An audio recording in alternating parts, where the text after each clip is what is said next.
আচ্ছা, নিজের ছেলে মেয়ে বলেন বা ননদের ছেলে মেয়ে বলেন, বোনের ছেলে মেয়ে বলেন, নিজের হাতে কেকটা বানাতে খুবই ভালো লাগে। ওদের বার্থডে হলে আমি ট্রাই করি আমার হাতে কেকটা বানাতে। আসসালামু আলাইকুম। আশা করি যে যেখানে আছেন ভালো আছেন। আলহামদুলিল্লাহ আমরা ভালো আছি। আজকে নতুন একটা ভিডিও নিয়ে হাজির হয়েছি। আশা করি আপনাদের ভালো লাগবে। আজকে একটা বার্থডে কেক বানাবো, সেটা হচ্ছে আমার বোনের মেয়ে বলুক আর ননদের মেয়ে বলুক। আসলে ননদটা বলতে আমার ভালো লাগে না, তাই আমি বোনও বলি। ওদের কারো কাছে তো বলতে হলে তো ননদটাই বলতে হবে, তাই তো ননদটা বলি। এটা আমার মুখে দিয়ে আসেই না একেবারেই। ঘরে একটা মিক্স কেক ছিল, রেডিমেড মিক্স কেক যেটাকে বলে কি, সেটা ছিল, তাই সেটা আজকে বানিয়ে নেব। এখানে কেকটা বানানোর জন্য আমি নিয়েছি 3টা ডিম নিয়েছি, 1 কাপ চিনি নিয়েছি, হাফ কাপ তেল নিয়েছি। কেকটা সরি, ডিমটা আমি ভেঙে ভালোভাবে ফেটে দিয়েছি। আর এখানে আমি চিনিটাও নিয়ে নেব। একটা কেকটা বানাবো, যেটা মলটা রেডি করে নিলাম। আসলে সবটাই ঠিক ছিল কেকটা বানানোর সময় না, সকাল থেকে হঠাৎ করে এত মাথা ব্যথা উঠছিল কি বলবো। তাই খুব সহ্য করে আজকে কেকটা বানালাম। আমার বোনকে বলিনি, ওরা আমাকে গালি দিবে, তাই আর বলা হয়নি ওদেরকে। এখানে আমি একটা চা খাচ্ছিলাম আর কেকটা রেডি করছিলাম। আমার জন্য ভালো হয়েছে, কেকটা মিক্স ছিল, তাই আর সব কিছু মিক্স করতে হয়নি, তাড়াতাড়ি হয়ে গেছে আর কি। এখানে মিক্স পাউডারটা আমি নিয়ে নিচ্ছি, 1 কাপ নিয়েছি মিক্স পাউডার। মোটামুটি সব কিছু জানা আছে, বা সব কিছু তো সবসময় বানানো হয়ে ওঠে না। যা কিছু বানাই সব কিছু তো আপনাদের সাথে শেয়ার করি। কেকটা বানানোর জন্য আমি রেডি করে নিয়েছি সব কিছু, এখন বানিয়ে নিচ্ছি। আমি এখানে একটা চাও রেখেছি, চাটা খাচ্ছি আর কেকটা বানাচ্ছি একে। কার কার মাইগ্রেনেরও আছে সেটা বলবেন। আমার তো এই মাথা ব্যথাটা উঠলে আমার হুঁশেই থাকে না যে কী করব না। এত যন্ত্রণা হয় আর কি, সেটা বলার বাহিরে।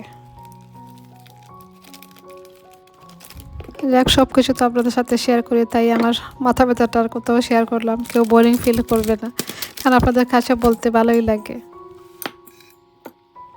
কারণ অনেক আপুরা আছেন এত ভালো ভালো কমেন্ট করেন, সবার কমেন্টটা করতে আমার ভালোই লাগে। আর একটা বোন আছে আমার, কি বলবো, আয়েশা চৌধুরী। ও যদি আমার একটা ভিডিওতে কমেন্ট করে, ওর কমেন্টটা পড়তে আমার এত ভালো লাগে, ও তো হাসি পায় আর কি।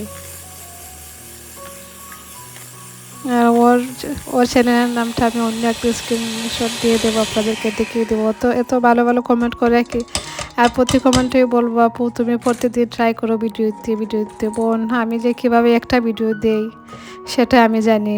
ডেইলি ভিডিও দেওয়া আমার দ্বারা সম্ভবটা হয়ে ওঠে না বোন। তোমাকে অনেক অনেক ধন্যবাদ বোন। তুমি যেভাবে বলো নিজের বোনের মতো বলো আমাকে, আমিও ওকে নিজের বোনের মতো বলি, কারণ ওকে দেখেই না দেখে এত ভালো লাগে ওকে দেখতে বা ওর কমেন্ট পড়তে। এই তো আপনাদের সাথে কথা বলতে বলতে আমাকে একটা রেডি হয়ে গেছে, আমি ওভেনের মধ্যে ঢুকিয়ে দেবো। সব তো আপনাদের কাছে বলেই দিয়েছি, আপনারা তো সবাই জানেনই কেমনভাবে বানাতে। আমি যেভাবে বানাচ্ছি কি সেভাবে আপনাদের সাথে শেয়ার করছি। আমাকে একটা সব কিছু রেডি হয়ে গেছে, এখন আমি ওভেনের ভেতরে ঢুকিয়ে দেবো। আর ওভেনটা যে একটা সবার ওভেন তো সমান নয়, তাই বলা হয়নি আর কি। আমার এই কেকটা আমি দিয়েছি প্রায় 40 মিনিটসের টাইম লেগেছে আমার। তো আমার বোনের মেয়েটার জন্য কেকটা বানিয়েছি। ও মেয়েটা এত মিষ্টি, কী বলবো আপনাদেরকে, আমাকে এত আদর করে, এত মায়া করে, কী বলবো বলার বাহিরে। ও আসলেই আমাকে আঞ্জামারা ধরবো, খালা কেমন আছো, ভালো আছো। ওরা আমাকে খালাটাকে, খালা কেমন আছো, ভালো আছো। ওর জন্য কিছু করতে পারলে আমার এত ভালো লাগে আর কি। আর ও খুশি হয় সব কিছুর পরে, ও এত খুশি হয় ওর জন্য একটু কিছু করলে আর কি। এই তো কেকটা আমার এত সফট হয়েছে, কি বলবো আপনাদেরকে। আসলে আগের দিনে রাত্রেবেলা আমি কেকটা বানিয়েছিলাম, সেই দিন আর আমি আপনাদের সাথে শেয়ার করতে পারিনি। কি বলবো, বললাম না আপনাদেরকে, আমার মাথা ব্যথাটা এত ছিল আর কি। সেটা আমি বাই ওভেন থেকে বের করে রেখে দিয়েছিলাম, ওই পরের দিন আপনাদের সাথে শেয়ার করলাম। এখন একটু ডেকোরেশন করে নেব সিম্পলভাবে, কি যা ও পছন্দ করে তা দিয়ে ডেকোরেশনটা করে নেব। আসলে কেকটা আমি এত হাবিজাবি দিব না, সিম্পলভাবে রাখবো, কারণ এটা সিম্পল ভালোবাসে, তাই ওর জন্য সিম্পলেই রাখবো আমি। কেকটার জন্য নিয়েছি আমি এখানে ডাবল ক্রিম, 2 কাপ ক্রিম নিয়েছি। যদি লাগে আর কি পরে আবার দেবো, আমি প্রথমে 2 কাপ দিয়ে নিয়েছি।